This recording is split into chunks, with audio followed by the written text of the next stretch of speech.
we've crossed a threshold in cyber conflict, and this is the revelation of the worm Stuxnet attacking industrial sites run by Siemens technology, primarily in Iran, and clearly the focus of this was to do damage to Iran's nuclear program. But this has a global, much bigger global ramification. In fact, the genie is now out of the bottle. There's been very meager efforts until now by the international community to create rules of the road for cyber conflict. In fact, only in recent months, this institute and others have been working to try to get the private sector and governments to begin to focus on what are those minimal thresholds upon which we agree there should not be attacks. Everybody starts with the power grid, the electric power grid, saying it makes no sense that the civilian power grid should be attacked or even probed through cyber. Though it's extremely vulnerable and can be brought down. Airspace, the airspace that civilian aircraft fly on is another example of high vulnerability, non-military type targets. Industrial uses, offshore oil rigs, technology that controls the movement of ships and of goods. All of these things are in kind of a place, a basket, where we say we really should come to an agreement on the rules of the road for cyber conflict.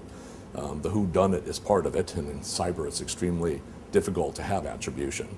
But it seems that we should use this case of the Stuxnet as an example of just how dangerous this is all becoming, and the fact that the international community must put its foot on the gas pedal in coming up with rules of the road for cyber conflict. What will the international community tolerate and what will it not?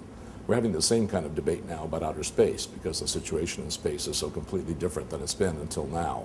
So many players, so many different aspects, technology, of course, racing ahead of the ability of the policy community to deal with it.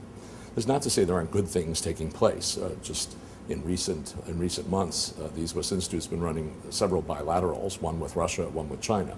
The Russian one has to do with trying to break the back of problems of definitions.